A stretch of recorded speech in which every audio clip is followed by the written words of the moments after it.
you listen to reason? Will you open your eyes? It's a wonder what you'll find with an open mind. You may be surprised. Yeah. Gotta get away from this illusion for the sake of the world. This delusion has gotta go. Yeah.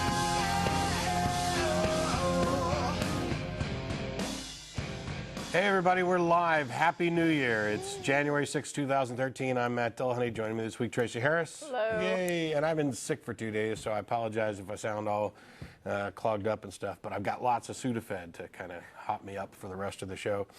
This is a live call-in television program out of Austin, Texas. And before we start taking calls, how are you and what have you got going on? I'm doing well, and I have, we mentioned Trolling with Logic. Mm-hmm. So I'll be on Trolling with Logic this month. And the only thing I really had to talk about was, it's something that we get a lot. It's an argument that we get a lot, and I don't even know what to call it. I'm sure it's a variant on a couple of different arguments put together, but it's basically what I'm calling the argument from agreement, or the argument from this makes sense to me and I got it to make sense to someone else and therefore it must be true. Consensus? Yeah, it's almost like an argument from popularity that's sort of after the fact. If I can get enough people to agree with me and make it popular, then I'll know that it's true. And so what happens is somebody will argue with you using some sort of an argument which will ultimately never in any way have any mode of validation, verification, confirmation. So they're putting forward something and saying, I think this makes sense, and arguing it with you, like almost trying to convince you to agree that it makes sense, and yet ultimately there will never be any way to determine a truth value for it. So you just kind of wonder, where is this going? Mm. And ultimately it's like, don't argue with me, don't try to make me agree with you that this makes sense. If at the end of it, when I say, okay, I understand why you're saying it makes sense, how do we verify this? If the answer is I can't, then it's irrelevant whether I agreed with you or not, because we're both sitting there saying, I understand why you think this makes sense, and yet we can't assign a truth value to it because there's no way to verify it or validate it or confirm it. So it was just a useless endeavor as far as time wasting, if the ultimate goal was to somehow determine a truth value for whatever it is that you're trying to talk about. Mm. If you're going to assert that it's worth believing, then you're going to have to assign, you're claiming that there should be a value of true. And yet, without any means of confirmation, validation, verification, you're just sort of left with, it makes sense, but I don't know if it's true or not, because there are some things that make sense which do align with what can be demonstrated in objective reality without a subjective bias. And there are some things that actually seem to make sense, and then when you test them, people are surprised that the outcomes are not what they expected. So just because something makes sense, or you would think that that would be an expected outcome, it doesn't mean that that's what you're going to get. And that's why people test things, because you have to remove biases. And sometimes what we think makes sense actually is not what's going on in reality. And so we have to find a way to differentiate those things that are reasonable but not true versus reasonable but true.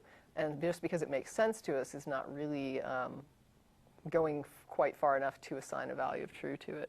Yeah, I think it might actually qualify as an argument appeal to popularity. Yeah. Because I don't know that as a fallacy necessarily means that it requires a raw popularity, right, maybe a relative popularity. It's just amongst my friends. Other people agree with me, and so I'm right. And yes, if you're assigning a value of true to it, then reasonable doesn't cut it. It has to be better than reasonable. Yeah. So anyway, this is a live call-in show from Texas. We're going to start taking some calls here from around the world, starting with Marcus in Colorado Springs. How are you? Matt, how you doing today? Pretty good. And Tracy. Hello. I got to say hi to you as well. I've watched both of you guys, and you guys are totally awesome. Thank you. You're awesome too, clearly. Thank you. Well, I just want to say something quickly, then I'll get to my question. I joined this group of free thinkers of Colorado Springs, mm-hmm. and one of the people they're going to have here next month, I believe, is Richard Dawkins. And then they were throwing out people's names of, okay, who else we could invite over. And, Matt, I hope you don't mind. I did throw your name out there. And I was telling them that, about the ACA down there. And, so hopefully you may possibly be seeing an invitation from us. Okay, cool. So. I was just in Denver. Okay, great. Yeah. So, but here was my question. From being in the military and just from my own personal life, I've seen so many things, religious, spiritual things, what have you. And one of the things that I've seen is like possessions, I guess. Spiritual people possessed by other spirits. And I had an argument with my cousin on Facebook the other day because he was saying, oh, well, that's true, though. Don't you believe in that stuff? And what I pretty much told him is, well, all I saw was people's voices that were different, and I've never seen any miracles perform in front of me. All I saw was words thrown out at us. So I'm like, so there's still no evidence, as far as I'm concerned, that it was true. And I guess I just want to get your take as to what do you guys think about stuff like that? I agree. I don't see any reason for... I don't know how they came to the conclusion that it's demon possession. Yeah, I don't either. I can't imagine how. I know that I got to see footage of recorded, I guess, what would be called possessions. They're labeled as possessions when I took anthropology, but it was strictly for, just like observing it. And it was what the populations themselves would refer to as a possession. And clearly, I don't believe that it's a possession. And a lot of times what was interesting to me is when they used some of these events in order to show the kind of bias that can occur during field research. So what would happen is we would read the account of the anthropologist who had looked at this event, that had been studying it. So there would be a video recording of it, and there would also be a written account of it. And when you read the written account, it was quite incredible. When you saw the video, it was quite less incredible. So a lot of times I think when people are actually in a situation, they are sometimes more impressed or more taken or I guess just sort of taken up with the situation. And they, even when they're trying to be objective and even when they are like a level-headed researcher, sometimes they can think that they're seeing things that they're really not. I mean, when you see the video played back, clearly some of the stuff's not happening. One of the things that I saw that I was very, very interested, couldn't wait till we got to witness like a levitation. The levitation itself, I would expect a levitation, just as a layperson, to be somebody not touching the ground. That's not what counts as levitation in these possessions.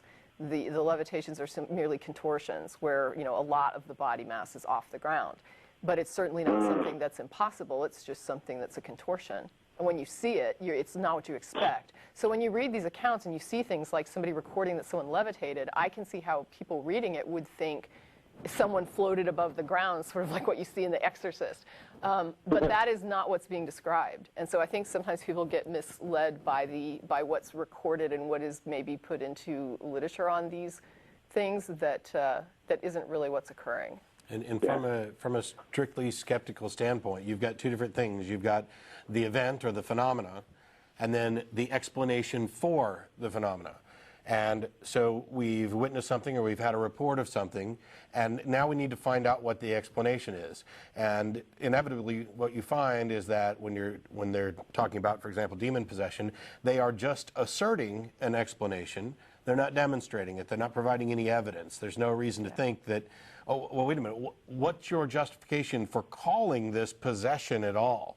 Well, it sounds like possession, or it's weird, or okay, but now you're just kind of making appeal to what other people have said about this. Where's the actual evidence that this is a possession and not something else? Yeah, in all the videos that we saw, I never once saw a demon. Yeah.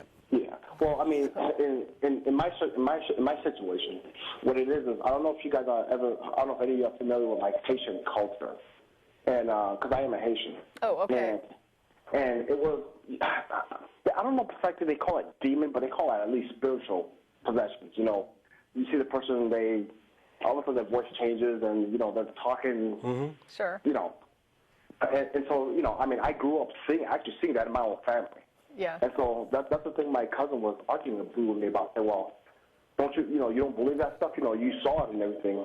And you know, I told him, I said, well, in all actuality, not to disrespect my father or anybody, anything, but I'm like, who's to say he wasn't high on crack and he just... You don't even have to go that far. No, you I mean, don't. look up Extraordinary Popular Delusions and the Madness of Crowds, which is from the 19th century, looking into phenomenon like this where people in a group engage in hysterical behavior. It's very often, apparently it's something that's trained that we learn. And we see this with speaking in tongues and other things like that. That doesn't mean that there's not some supernatural force involved, but it's more plausible given that we see this, you know, happen in a physical sense all over the place. There's no justification for reaching to the supernatural to try to explain it when we can at least begin to understand it in terms of this is what human brains do from time to time in certain circumstances. Yeah, I don't even know if you can hear it or not, but Matt's got you know, some kind of illness right now, and his voice has changed. I don't think it's a demon.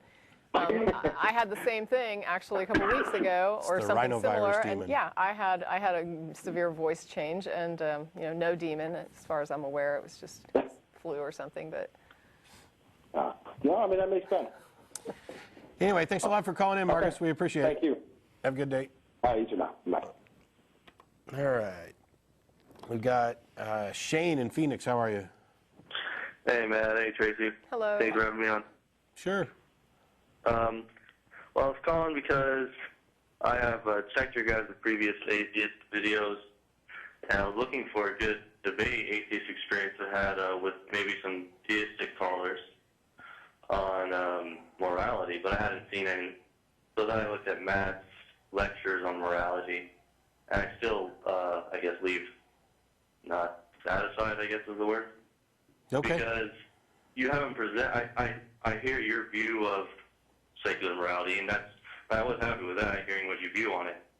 But I didn't actually hear any debates or counter views that was given with theistic debaters. So I saw your view, but I didn't see any theistic. Did you watch? Did you watch? There's two debates online. One I did against Father Jacobsy, and another one, and I apologize, I've forgotten his name, but that were strictly about morality. And then there were several other debates that ended up being about morality. I don't know if you watched any of those. Now, if you did, then I guess they didn't present it either. So I just feel free to make your case or question. Yeah, I wasn't content necessarily with Father Jacobsy. He's Catholic, first of all, and I'm not. No, he's not Catholic. He's Orthodox. Well, Yeah. in the end, I wasn't. He went a different direction with the argument that I'm, apologetically that I didn't want to go. But Yeah, he agreed with me. He agreed with me for the entire debate, and then started talking about Nazis and porn at the end. Yeah, and that was pathetic. Needless to say. But anyways, if you don't mind, I'd like to present my case and then see if you guys wouldn't mind engaging it. Sure, but let me say this to start with. Depending on how you present it, we're probably going to interrupt you, and I'm not doing that to be rude. It's because in these things, we need to kind of get clarity and definition and agreement. Otherwise, we talk past each other, get to the end, and have to start all over. Oh, yeah, I will define my terms clearly and set up fences as we go through. That way, there's no confusion. Okay. Okay, so I've organized it into five premises, and I've led it to a conclusion. First premise, that man is naturally a moral being. What exactly do you mean by that? That we naturally come to conclusions of morality, right or wrong, naturally. Whatever by means that is isn't the point, but we naturally do. Okay, so if that's, for clarity, when you're saying man reaches moral conclusions naturally, are you saying that we all reach the same moral conclusions? No. Okay, so, and by saying naturally, haven't you destroyed your entire argument now? Because you've just asserted that there's a natural cause for this? Whether the natural cause is external or internal isn't the point. The point is that man, in life, learns right or wrong. Yes, but Okay. there's when you say that it happens naturally, I don't know where you're. that to me, that's a defeater for the claim that there's a supernatural source. I'm not claiming supernatural here. Okay. I'm just saying man comes to conclusion. So if you want me to get rid of the word naturally, that's perfectly fine. It doesn't. No, I'm If just. that word makes you uncomfortable, Okay, then we can get rid of naturally. I was under the impression that you were going to argue for the necessity of a God with regard to morality. Uh-huh. Well, that's supernatural. And so if you begin with man comes by moral evaluations naturally, then you've already eliminated your conclusion at the outset. No. I don't see Okay. where you're getting at. That's because I say that man comes to the conclusion of morality, whether naturally or supernaturally, is one way or another. The point is that man comes to morality, Okay. regardless. Sure. Humans can reach moral evaluations of actions. Yeah. Cool. Okay. So can I move to the next premise? Sure. The next premise. Okay. We get our moral code or amorality from something or somewhere. In what sense? Whether other people or concepts or whatever.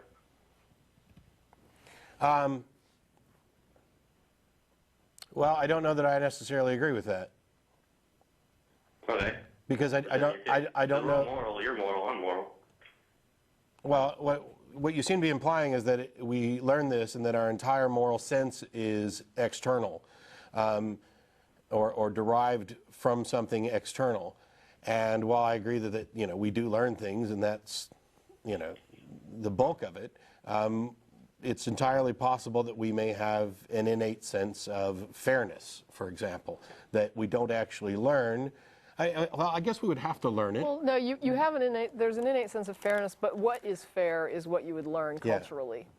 Is that fair to say? I mean, we have this idea. No. We have this. No, it's pretty much demonstrated that there's an innate sense of fairness. Other social species have it as well, and that's been demonstrated in labs. You can show that dogs and chimps have an innate sense of fairness, and we have that same innate sense of fairness. We do learn culturally, though, what is fair. So I'm not saying I'm not defining morality as fairness. You can look at something that doesn't affect you in any way or shape or form, whether it's unfair or fair, in your life, and you can say that's bad or wrong or good. Well, when animal behavioral psychologists are looking at moral behavior in other species, they're looking for metrics of fairness, empathy, equity, and compassion. And if you Based on natural instincts of survival. correct. But us, we as man, We have those people. too, yes. We do have those two. Correct. But it goes beyond those.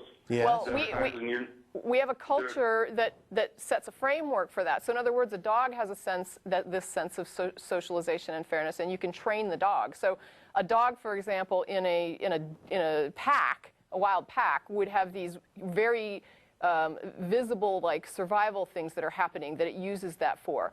But if you have that dog in your house, you could, for example, use those innate senses to train the dog not to sit on a sofa, which has nothing to do with the dog's survival. It would just be this weird little random, arbitrary rule that you can get the dog to obey. So It's called conditioning. The dog Right, sees so- a goal, so and in- he gets something for doing Okay, that, and right. so he repeatedly does it. some people, when they're talking about the moral sense, are talking about that innate sense of fairness, but there is a cultural component to it where your society does kind of dictate to you and get you to see things and say this or that is a fair situation. Well, So- honestly, we're jumping ahead. Okay. My all premise right. here, But you- because I was going to get there. My premise here was that we get morality, right or wrong, if you want to call it fairness or unfair. We get it from somewhere. That was my premise. Yeah, it's innate. So I'm just setting up foundation as we move through. That's all. Okay. Hey, I'm still not super keen on this, but we can keep going.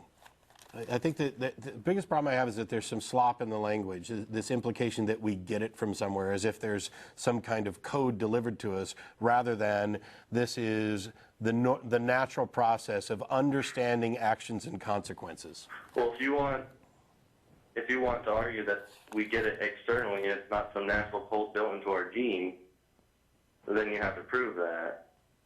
But from scientifically observation, we can only prove that we get it right from external means, other people, unfairness and fairness.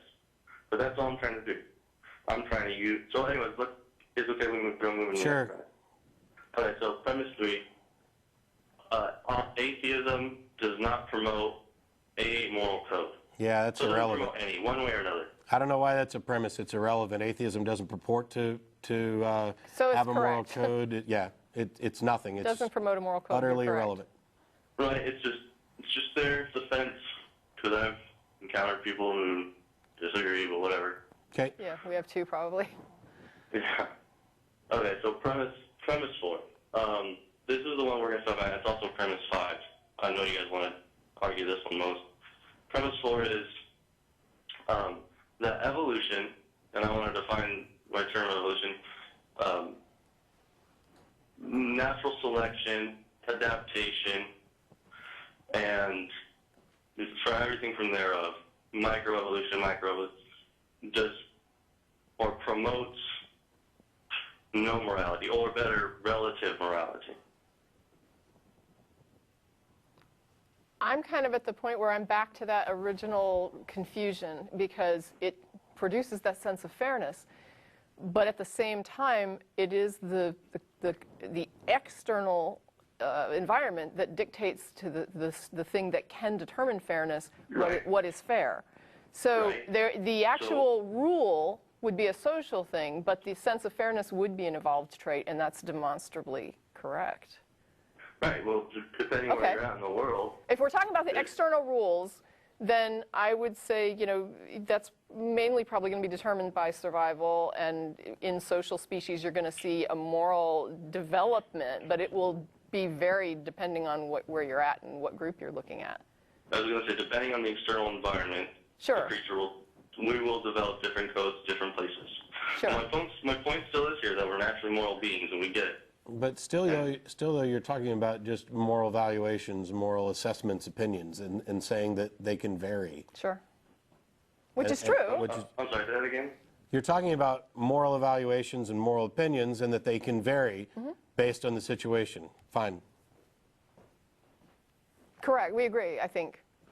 Oh, okay, yeah. But that's Right. not moral relativism.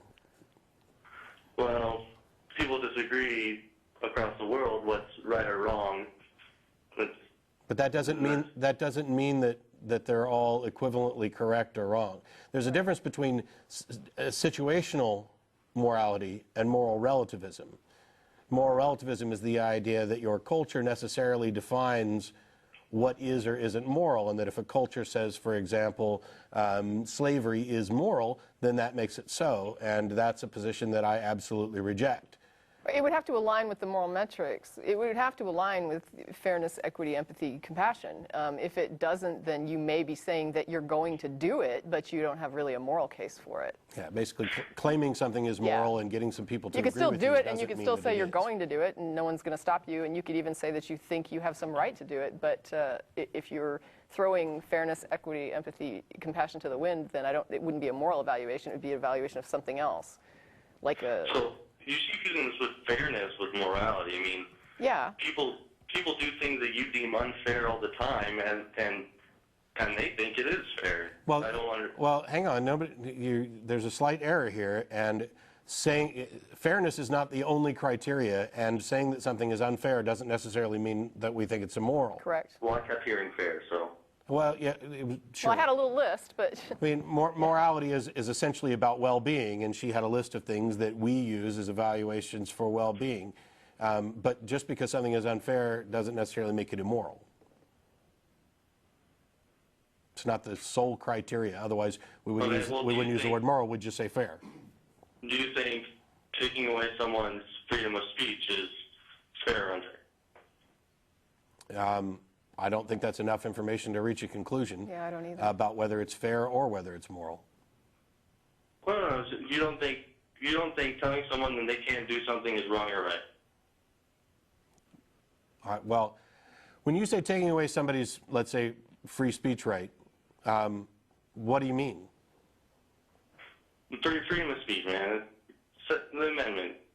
Saying whatever you want. Okay, well, I can't, for example, say to Matt, I'm going to go home now and get my Glock and come back and shoot you in the head. If I do, I'll be arrested. So society will put a hammer down on that free speech. I don't have the freedom to speak that. And I would say that the state has a vested interest in putting the hammer down on people that threaten physical violence openly in public. And so when you're talking about, I mean, I'm still speaking, and they're stopping me, basically saying, if you speak that, we will strip you of your freedoms. We'll take you and put you in a cage, or, you know, put you before a judge or whatever.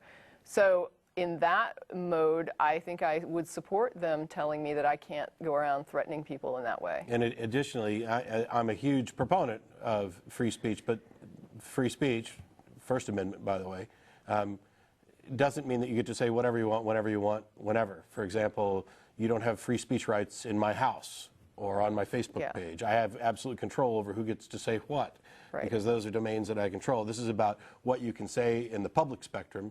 And there's a difference between public and private. So I was just wondering, you know, the way you phrased it, would I be opposed to taking away somebody's rights to free speech? Yes, definitely. But I wanted to make based on what? Why? But I wanted to make sure that you weren't misapplying free speech. You know, this difference between public and private, or this difference between, or the distinction of a justified limitation on speech. Well, I'm just using freedom of speech as an example, because she was saying based on fairness or unfairness. Sure. And that comes from culture. And so from so far, it sounds like you're defining morality based on fair and unfair. That's all I'm saying. So I just... No. And then, That wasn't a definition of, wait, that wasn't a definition of morality. That was a situational question. I mean, we weren't, well, yeah, but when you're talking about an example, you're not defining something, you're simply working through an exercise. Well, we're doing observation here. I don't have to do an exercise, you can clearly see. It's an example. It's something that's also tested and seen. Asking somebody if a specific act or action is what they would evaluate as moral or not moral isn't really getting to everything that they're saying, is, you know, goes into that decision. Well, whether we prove the law is true or not, or the rule is true or not, we use that example to, if they break the rule. The law is not true or untrue, it's just simply the law. And the law isn't equivalent to morality. Correct. Well, the law is not. You guys agree that morality, we are natural moral beings, so... Yeah, but that's not law. You also argued in your seminar that there is such thing as objective morality. Yes. I read. And then you also said that objective morality is by pooled decisions of many who decide the most beneficial or goal-driven. No. Okay, so please redefine. He's asking what you said, how you defined it in your speech, so you'll have to take it's that. not just a mere thing about consensus. We are physical beings in a physical universe. We are subject to following physical laws, and so we can state truths about how things affect us. And if morality is about well-being, and it is, if it's not, then, you know, why are we using the word or talking about anything? There are certain baseline things. Life is generally preferable to death. I mean, that's not even up for debate. Anything, I mean, death is obviously a violation of well-being. And you can begin with those simplistic things and build a system, which is exactly what I think we've done. But in any given situation, there is a finite set of possible actions, and you can compare those actions to other actions and determine that some of them are better than others, which means there is some set of one or more actions for any given situation that represent the moral pinnacle, the objective moral pinnacle for that situation. That's it. That's all I was saying. It doesn't say anything at all about whether this, matter of fact, the baselines can be arbitrary and subjective. I'm just talking about the objectivity of making assessments with respect to values. Yeah, and not everybody even knows why they make the assessments. When they do studies with moral dilemmas, for example, there's a lot of people that answer those questions when they're asked to explain why they think something would be moral or immoral. They can't even explain it. Like, they haven't even thought it. There's not really even a thought process happening with them. They simply have adapted to some sort of you know, internalize the rules, I guess, or the concepts, their cultural concepts, to such a degree that they have this sort of innate sense without really knowing why. Kind of like someone can speak very well their native tongue, like native English, but if you start asking them about the grammar rules, they may not be able to answer you or explain why these rules happen, and yet they can follow the rules when they speak. But we have limited time. I want to make sure you get to this, because your argument is supposed to be getting to why God is necessary for morality, so I want to let you get there. Why God is necessary for... No, God is not necessary for morality. Oh. That's not where I'm going. Well, where are you going? I told you at the beginning. And sorry, I should have clarified. You're so used to theist calling and saying, you can't be moral unless you have God. I'm taking a little bit different approach. I'm saying, because you are moral, it is the proof of the existence of God. Because we can't get an objective morality from anywhere else. Okay, first of all... Then you're saying you can't be moral without God. That's what Matt just said. Well, I'm moving through it differently. You're saying... No, you're saying that there can be no morality without God, whether we recognize that or not. Sorry, both of you are talking. Sorry. You're saying that You're saying that there can be no objective morality without God, whether we recognize this to be true or not. Yeah. Yeah, you're not the first person to raise this. It's fairly common, and it's just, well, first of all, I find it to be incorrect, and second of all, it's irrelevant, because even if there is no objective morality, so what? Well, then you have to admit that whatever a different culture decides is correct or wrong, you must bow to it and then understand that, well, they decided their value principles. Who am I? I live in America. Well, hey, you know what that sounds like to me? That sounds like Christianity. God has decided what's right and what's wrong. It doesn't matter if I agree with it. Who am I to agree? I mean, the theistic propositions for morality do not solve any of the problems that they claim exist within secular morality. If what is moral or not is determined by a dictate from a God, then that's not moral. Well, it means people don't have morality at all. Sure. Let me ask you something. If everyone in America just obeyed the laws, would we have crime? Let me ask you that. Well, that's cyclical. I mean, that's circular, because the law, I mean, you could make laws that were heinous, and if everyone obeyed them, we'd have no crime. But that doesn't make the law good. Because crime would be whatever is going against the law. So yeah, you're... That's the point. It doesn't matter if it's heinous or extreme. The point is if everyone obeyed it, would there be no crime? That's correct. Yes, because crime is defined as not obeying the law. As a violation of the law. Thank you for the circular argument.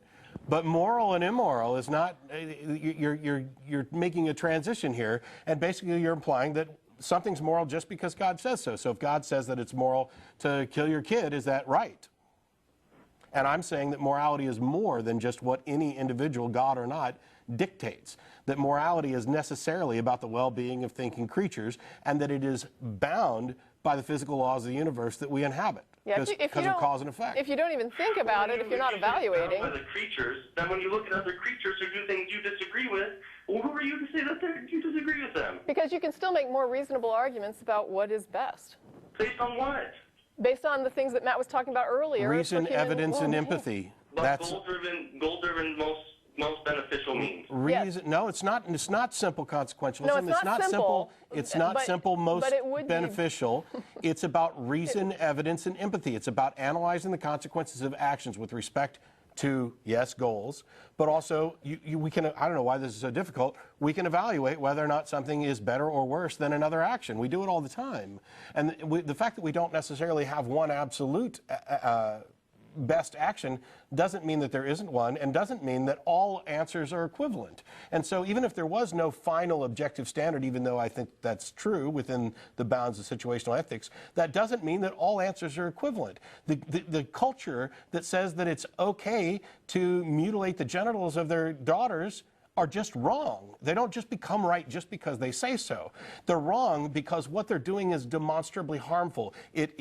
It violates the principles of well-being. That is what morality is. It's based upon consequences, but then you just got done saying, man, that it's based upon what's harmful and what they determine is. So doesn't that sound consequential to you? I said it's not simple consequentialism. I apologize if you're not familiar with the terminology, but there is a philosophical concept within morality that is consequentialism. Where the reason I say it's not simple consequentialism is that consequentialism holds that it's the consequences that matter. Well, right. And I hold that there's more than that. And I guess what I'm thinking in terms of is, for example, if someone says, I think it's better for me, that it's more healthy for me to drink Clorox every day, that I can demonstrate to them that's not correct. And if they said that they thought that it was best for their children best for their children's well-being to give them Clorox every day, I could show them that that's not correct. And whatever their reasoning would be for why that is a good idea, maybe they think it helps boost their immune system, I can show them, okay, you think you're doing a good thing here, but since we don't have evidence this is boosting their immune system and we have evidence it's hurting them, then you should bow to the reasonable argument that this is not best for your children. There's no demonstrated reason to think that there is, and so you need to drop that. Okay, so let's bring it down practically then, to a practical level. In America, it's deemed and studied and tested that drug use is unhealthy and it should be banned. I'm on drugs right now and it's making me healthy. Principle. I'm on drugs right now and it's making me healthy. Might want to clarify that. Wait, what? But that's not the drug. There are people who use it that's not unhealthy, so I'm not talking about you. Oh, okay, I'm so... talking about the value principle. Drugs can harm people in some situations, correct? Yep, and you know what? But that's not all. For example, weed and alcohol. I mean, they can both harm people for sure, but that doesn't mean that they always harm people or that they're always harmful. And the other thing is some of these drugs have a benefit. Well, but there's a cost-benefit ratio to everything you do. In other words, when I get in my car to get on the road, I take a risk of dying in a car accident, right? That's my risk that I take when I get in the car. It's dangerous to drive on the roads. You can die. And yet I get in the car and I drive, but I wouldn't say that there's a benefit to getting in my car and taking it somewhere. Because there's no benefit to getting drunk except enjoyment. That's a benefit. It's a great culture and people in general, and yet we allow it. And yet Wait a minute, what are you talking about? There are cultures all over the planet that brew beer, drink beer, sit around, tell stories, and get a little buzz on and hang out all night at a campfire. Do you like music at all? Okay, so it's more important to be social than it is to be healthy? I'm not talking about... No, stop. Please stop doing that. Please stop going to this is more important just because we say something. It's like a minute ago you said, well, that doesn't make drinking good. Well, when I point out these things, I'm not making an evaluation because, first of all, I understand that you need to address the entire situation, that making these simplistic blanket statements, like the ones religions like to make, aren't very productive. So when we talk about things, we need more information before we can make a determination. To say that drugs are bad, I mean, that's just stupid. You've divorced yourself from any conversation on the subject if that's as simplistic as you want to actually address it. Because, do you like rock and roll music? No, I don't like rock and roll. Okay. I don't know what to say to you then, because there's quite a lot of good music that came from drug use.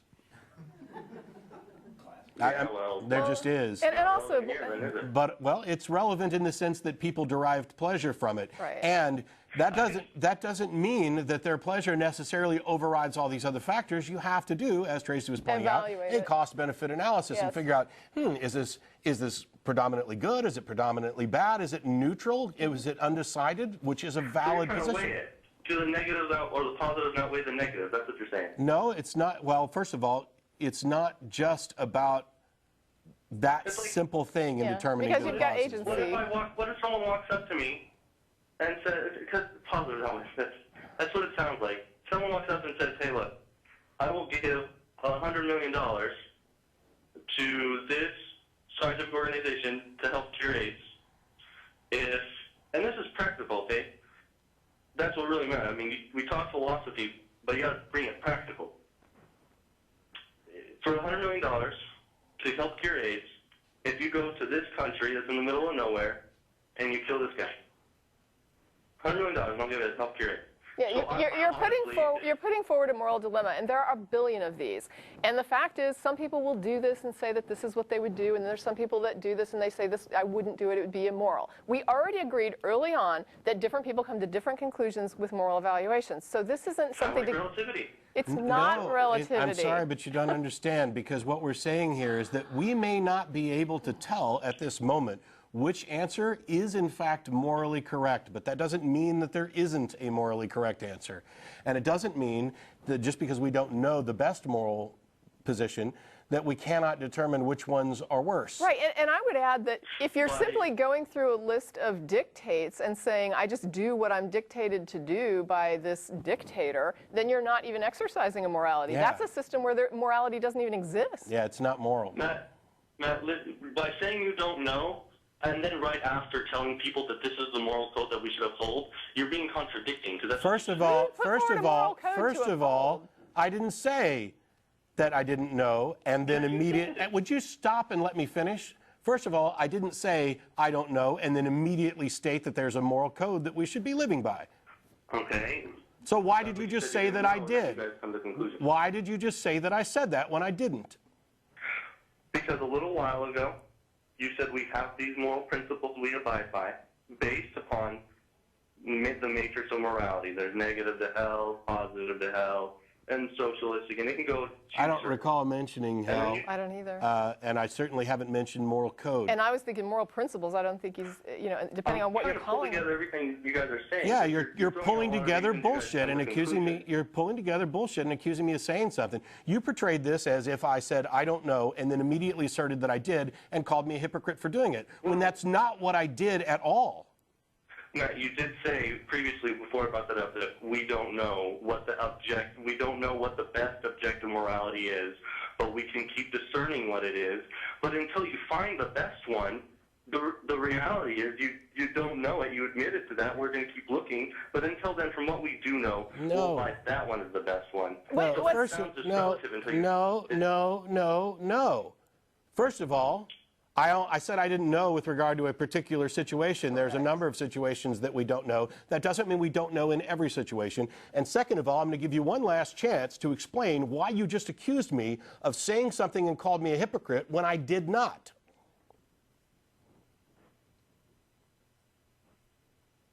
Hello?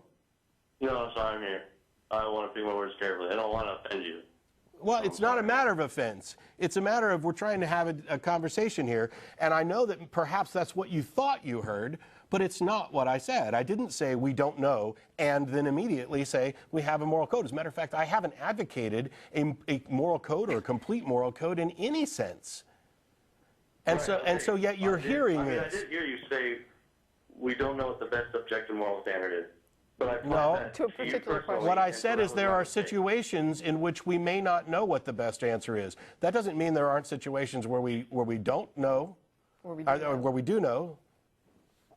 I'm talking about situational ethics, where for any given situation, by the way, all the situations are going to be different, but there are some that are similar enough that we can compare them and make these kind of intuitive. That's what we do, is we train our brain to act intuitively and make assessments, and we're not always right, but we're pretty good at it.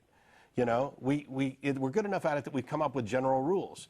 We're good enough. We're good enough at it that we can define murder, and we have enough of an understanding that we know that we, in the United States, for example, we have degrees of murder, and then we have other categories for where you've killed somebody that's not necessarily going to qualify murder. We've kind of distilled these things out because we recognize that the situation matters and intent also matters, and okay. Okay, so you're saying there's no possible. No, you're not saying. I'm not implying you're saying this. That's probably good. Yeah, I'm done doing that. But let's say there's a neutral situation. To us, me and you, we're looking at a situation of action and consequences that's neutral and doesn't matter. Okay. Two other men are looking at the same thing, and one of them decides that it's wrong, and then one of them decides it's good. Mm-hmm. Right? You're saying that, no, you're not. You're not saying that. Can there or can there not be a situation in this world like that? I don't know. Where there's something that happens that people disagree on what's the right thing to do, yes. Well, in that sense, yes. But I mean, if we're... But this is exactly what you would expect if morality comes from evolution. Yeah. I mean, you would expect that there's not going to be like a complete consensus on things. You would expect that there would be this general sense of fairness and that it's going to manifest differently within different cultures. What I wouldn't expect is that if a God on high is dictating rules, that what is the point of even having a capacity to evaluate things if I'm following a set of rules? And if that God tells me to do something and I don't evaluate it before I proceed with it, aren't I acting immorally? Shouldn't I be evaluating what I'm being told to do instead of just following a rule without question? Isn't it immoral People do to that all simply... the time, and then they commit the crime because they evaluated it and thought they were right. It doesn't make them right. I agree, but what Yes. I'm saying is that if you simply follow the rules of some dictator and you don't question it at all, aren't you being completely not moral? you're not being moral at all because you're not evaluating what you're being told. So you would still have to, even if it was a God telling you to do it, you would still have to make a personal judgment in order to be a moral agent to say this is correct. Religious You would ultimately have to filter it through your own morality. We're immoral unless we evaluate a moral decision. Religious. We don't, I mean. We don't. If you don't utilize your moral judgment and you simply do what you're told to do, then you are not acting morally. You are not acting as a moral agent, and morality is not even involved there. You are simply trained. You're a robot. Because a person doesn't think or meditate on if it's right or wrong to go marry a 12-year-old girl in a different country. People think about it all the time. Huh? Sorry? What do you mean people don't think about that? There's debates about it. Morality, if they want to do it or don't want to do it based on, but on a moral point is what I'm saying. People argue the morality of that all the time. But because they don't, does it make them immoral because they're not gauging it? As, is this a moral? I didn't say it makes you immoral. I said it makes you not moral. In the sense that you are not making a moral evaluation. Any morality. You're not making a moral evaluation. You're not a moral agent. You're simply a dog not sitting on the couch because someone told you not to sit on the couch. You don't even know why. Divine command theory, the religious proposition that God dictates morality, is in fact immoral, and it forces you to sacrifice your humanity and pollutes your moral compass because you are stuck doing whatever this God supposedly says is good, whether or not it's actually good. And we already know that there are, for example, commands in the Bible that are not morally correct. So compared to America then, or any government that says don't do this, and then you sit down and you think about it before you decide. Hey, and yes, you come Shane. to a conclusion that it's wrong. Shane. Yes, Shane. and we do, and we can change that. We change laws all the time. That's correct. America isn't a God dictating Please things. note that we no longer have slaves in this country. We changed because we learned that it was wrong. Exactly where's your Bible that's updated to show that slavery's wrong? It sounds like you're trying to claim objective morality and then saying the Bible, but it sounds relative. But then you're saying the Bible needs to be relative and needs to change via more insight or something? I mean, yeah, simply asserting that those heinous rules in that book are moral and that you follow them because they're moral, and then saying you don't even question them or evaluate them and that you somehow think that makes you a moral being is completely nuts. It means you don't understand morality. I do question and evaluate the reasons. Then you're following your own morality then, aren't you? No, I would follow it whether I was right or wrong. Okay, so even if, so what you're saying is you evaluate it as a simple waste of time exercise, because even if God tells you to do something and you think it's horrible, you would still do it because you would simply say, I just can't trust my moral judgment, which means that you would proceed following an order that you have evaluated as horrible simply because you were told to, and you think that makes you moral?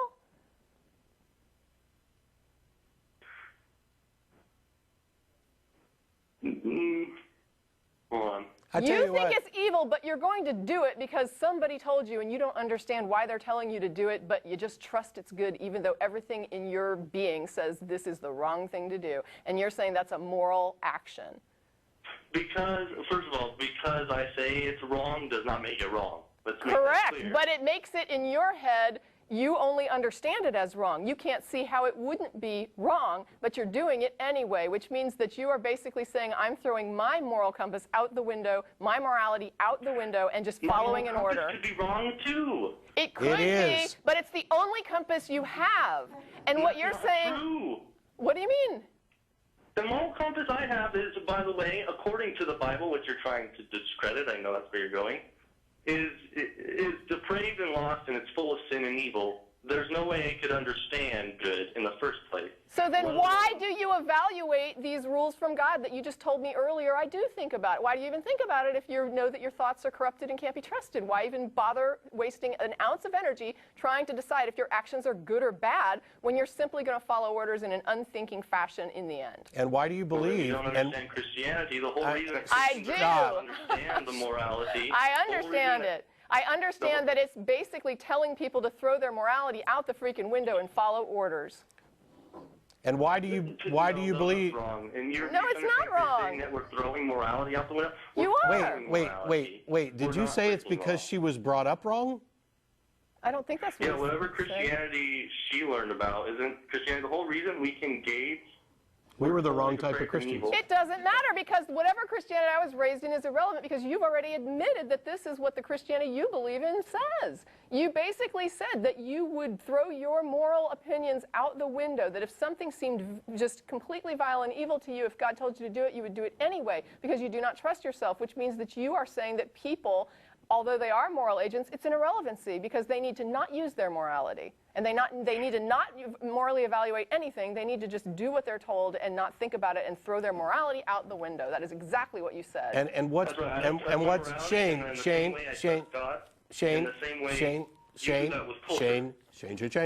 and what's particularly ironic about this is that you believe your moral compass is polluted because that's what your book that wants you to obey is telling you. Well, the other I issue. can see evil in this world. I don't have to. The other issue. Here's the other issue. No. Wait, I have a question. How did you come to the conclusion that your God is moral if you're not able to make a moral judgment?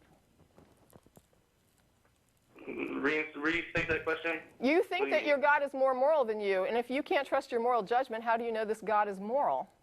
The same thing I said to Matt. I can see in this world that there's a lot of evil, and when you look at man, you just see bad things everywhere. The natural question you come to is maybe you shouldn't trust, others or yourself on what's right or wrong. That didn't answer her question. But you're saying your own moral code that you break all the time. No, that's you have decided that this God is the moral compass to follow, and what I'm saying is, how have you determined that this God is moral if you have no way to morally evaluate it?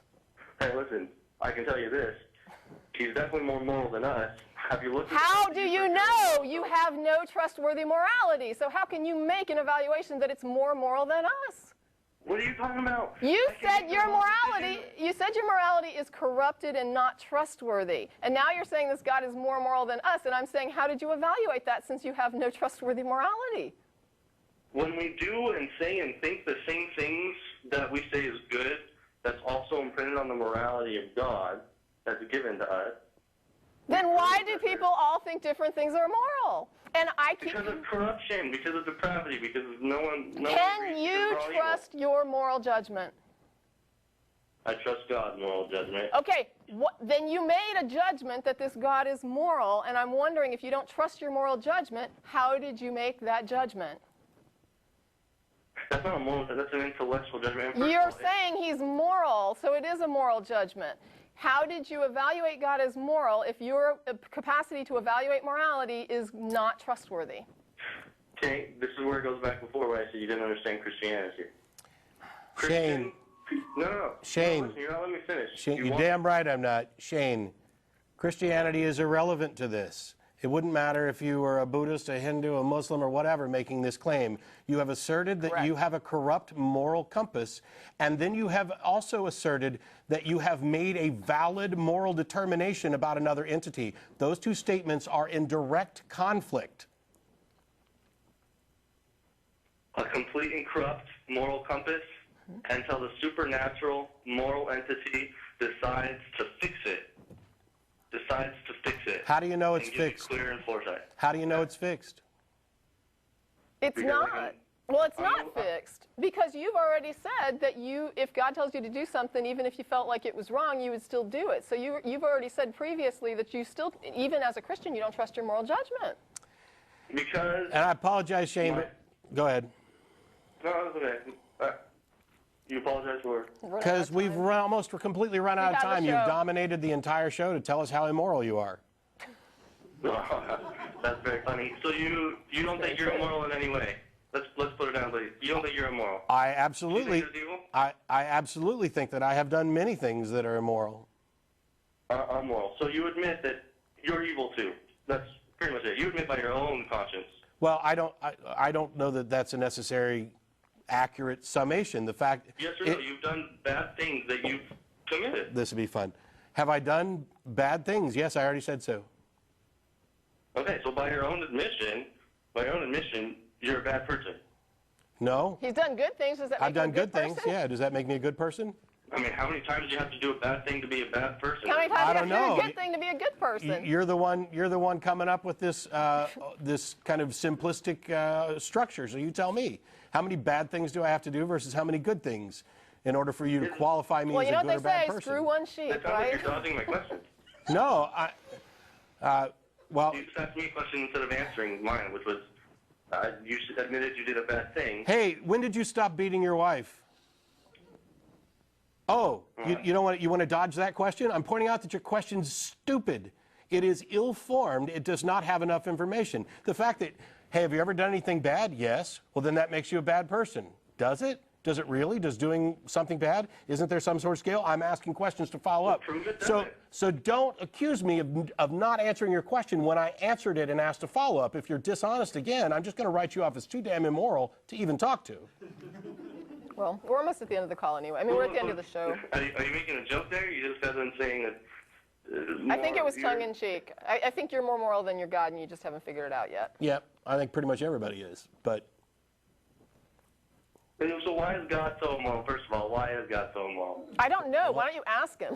Yeah, first of all, I would love to know why he's so freaking immoral. I don't think that God exists, but if we're talking about the God character in the Bible Right. as God is represented, written, it's horrible. You know, it's a pretty horrible, jealous, angry being that advocates slavery. I don't know why he's that way. Maybe he's I just said a to dick. somebody earlier today that you either have a God who sends child rapists to rape children, or you have a God who simply watches it and says, when you're done, I'm going to punish you. Does child rapism make you mad, Matt? I mean, do you hear about that and get angry? Yes or no? What? Do you get angry when you hear about a child rapist? Yes. Well, so why shouldn't God get mad when he hears about evil in this world? You tell me that. If there was a God and he heard about evil in this world, I think he should get Well, mad. here's the thing, though. What the hell's that got to do with anything? If I were in a situation where I could stop a child rapist, I would. That's the difference between me and your God. Yeah. Sorry, say that again? If I could stop a person from raping a child, I would. That's the difference between me and your God. He watches and says, I'm shutting the door and you go ahead and rape that child. And when you're done, I'm going to punish you. If I did that, people would think I was a freaking monster. Yep. First of all, you portray that little girl as someone who's innocent. She's just as evil Well, as I was you. thinking it was a little boy. Bye. So Goodbye. children deserve to get raped. There's Goodbye, you piece of shit. And I would like to just say that, well, let me just say, I was raised in a different Christianity, and I think it was a better one. Yeah. You know what? I was a better Christian than you when I was a Christian, and I still am. Yeah. Jethro in Houston, we only have like 30 seconds. I apologize. Sorry. Oh, man. I'm so sorry. But your call was about morality, and that's what we've been talking about. Did we answer Yeah, it? I know. It was, I don't even know that I want to talk anymore. That was scary. Oh, Well, send me an email and call back another week. we're sorry. All right, you're going to cut me off Or in a second, right? Yeah, can we hold and do after show with him? We can. Well, stay on. No, I have to go. They're I putting up the can't. credits. Tracy can. I'll call back. All right, thanks. Okay. So we got basically 2 calls in on this show. That was an excellent call, though. I loved it. Glad we got to talk Right about up to the that. point where he admitted what a colossal piece of shit that he is. Loved it. And actually, I think he's better than that. I think at that point he's flailing around making excuses because he's just desperate. I love that call. But thanks to everybody. I won't be here next week. I'll be in San Diego talking about morality. But I think Russell and either Martin or Jeff D will be on. I know they switched. We'll see you then.